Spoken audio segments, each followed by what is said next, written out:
Yo guys, I just wanted to say before I get started on this video, I want to say that I'm sorry for being late on this update.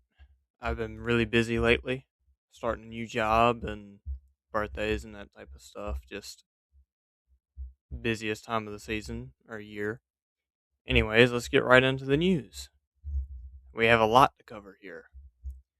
So I'm going to start with the Arc Raiders update 1.7.0, and that one was on the 16th. I didn't get a chance to cover it yet, so I'm covering it now. So Raiders, frigid winds carve through the valleys of Bluegate. Blizzards sweep across the abandoned spaceport while the Red Lakes freeze and crack. Raiders topside battle on as they shiver and stumble and swear. So what is new? The Cold Snap map condition, Flickering Flames event. New free Raider deck, known as the Goalie, which is coming on December 26th. Okay, so I thought the new Raider deck was already here. I haven't played it much. I haven't had the chance to play Arc Raiders much after the new update. But that's interesting that the new Raider deck is coming on the 26th. But there's new quests and items. Winter has already hit the Rust Belt. Let's see here. So for the patch highlights, they added skill tree reset functionality, added an option to toggle aim down sights. The wallet now shows your cred soft cap, various festive items to get you into the holiday spirit. They moved the Aphelion blueprint drop from the Matriarch to Stellamontis, added Raider tool customization, fixed various collision issues on maps, improved Stellamontis' spawn distance checks to address the issue of players spawning too close to each other. Now for balance changes. The Bettina. These changes aim to make the Bettina a bit less reliant on bringing a secondary weapon. The weapon should now be a bit more competent in PvP without tipping the scales too much. Data shows that this weapon is still the highest performing PvE weapon at its rarity, not counting the Hole Cracker. The durability should also feel more in line with our other assault rifles. Durability burn rate has been reduced from 0.43% to 0.17% per shot. In practice, it used to take about 12 full magazines to fully deplete durability, but now it takes 26, also accounting for the increased magazine size. Base magazine size has been increased from 20 to 22.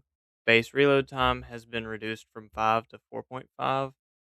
And for the Rattler, even though the Rattler isn't intended to compete with the Stitcher or Kettle at close ranges, it is receiving a minor buff to bring its PvP time to kill at lower levels a bit closer to the Stitcher and Kettle.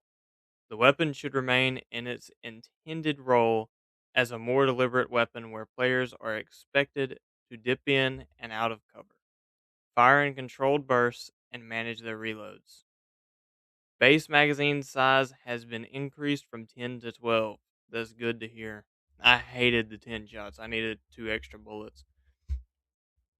Now for the Shredder, they reduced the amount of knockback applied by weapons, increased movement speed and turning responsiveness, increased health of the Shredder's head to prevent cases where its head could be shot off, leading to unintended behavior. Improved Shredder navigation to reduce getting stuck on corners, narrow spaces, and short obstacles. They also increased the speed at which the Shredder enters combat when taking damage and when in close proximity to players. They also increased the number of parts on the Shredder that can be individually destroyed. Now we're getting into the bug fixes. For achievements are now enabled in the Epic Store. For animation, fixed an issue where picking up a field crate with the trigger grenade attached could cause the character to slide or move without input.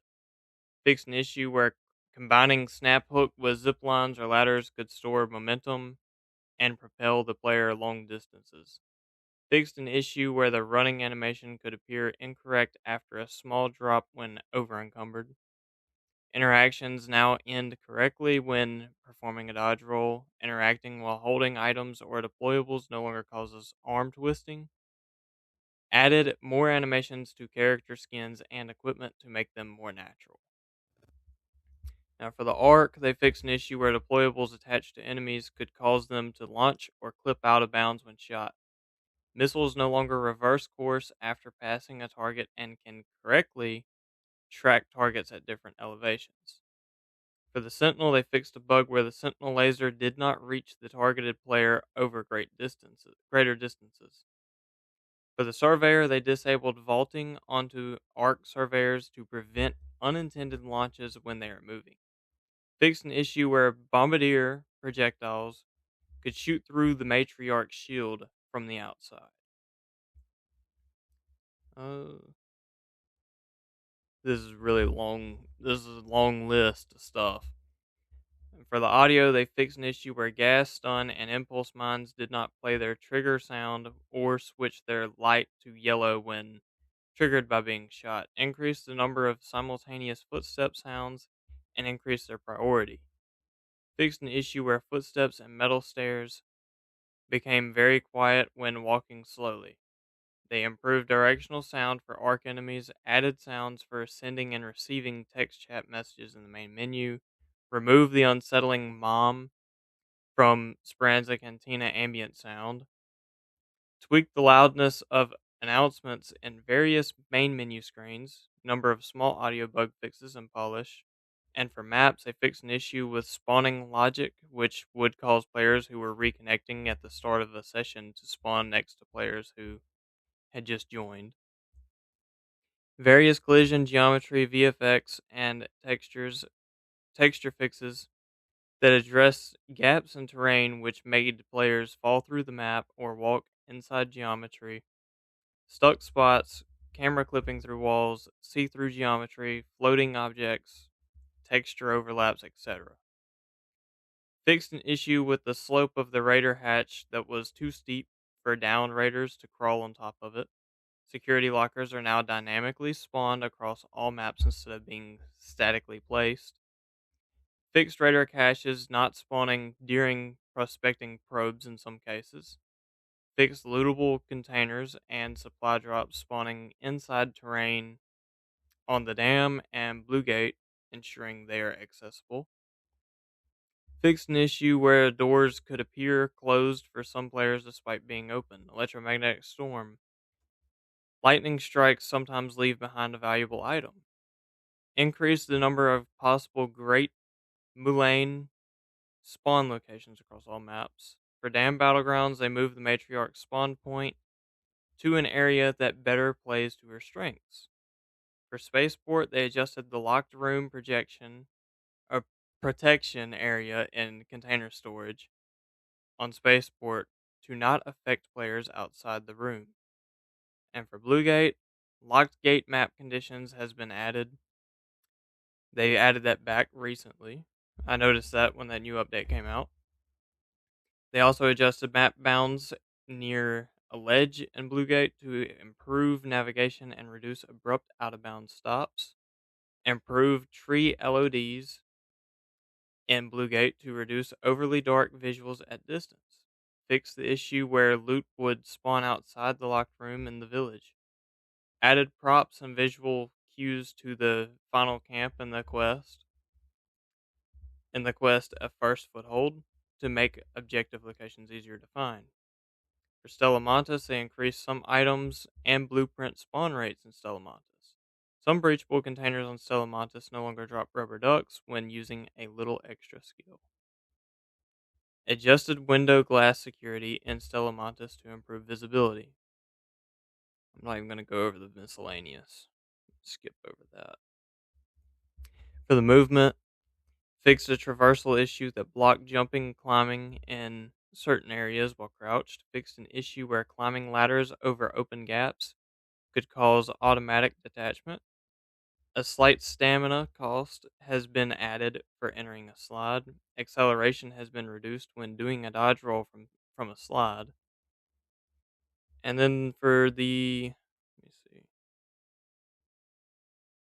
I'm just checking real quick how much more stuff they've actually fixed here. It's a lot. Okay, so I'm gonna go over the UI. They added an option to toggle aim down sights. Of course, I already went over that. They added a new cinematic graphics setting to enhance visuals for high-end PCs. For the codex, improved accuracy of tracking damage dealt in player stats.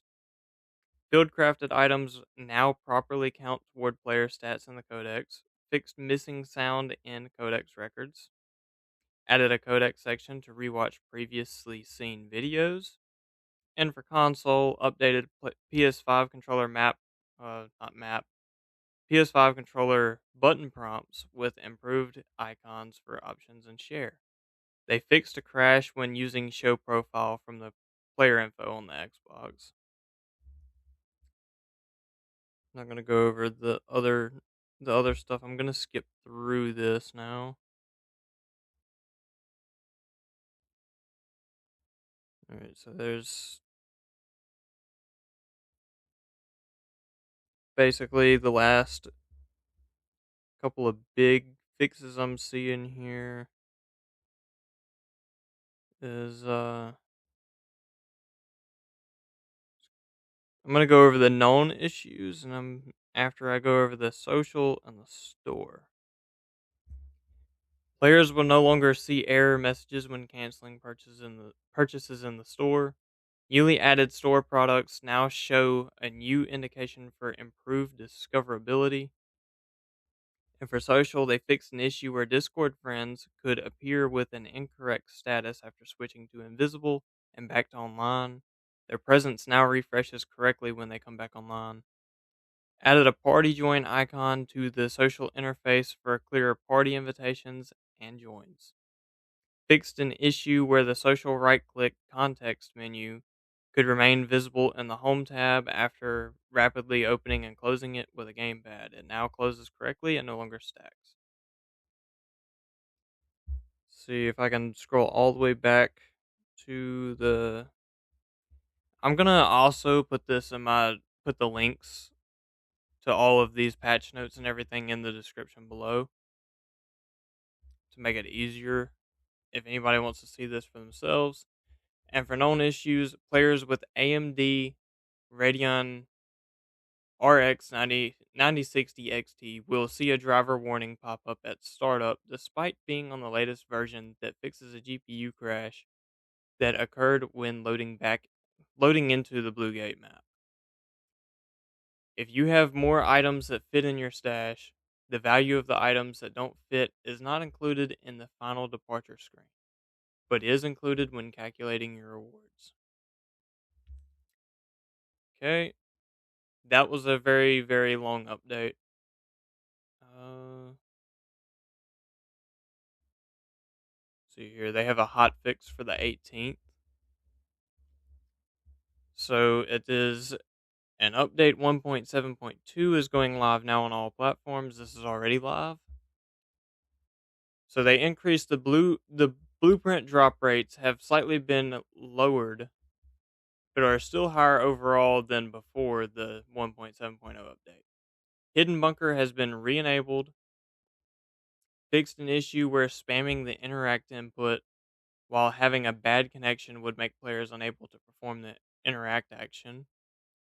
Added missing volumes to make sure inside areas don't deal cold damage during cold snap.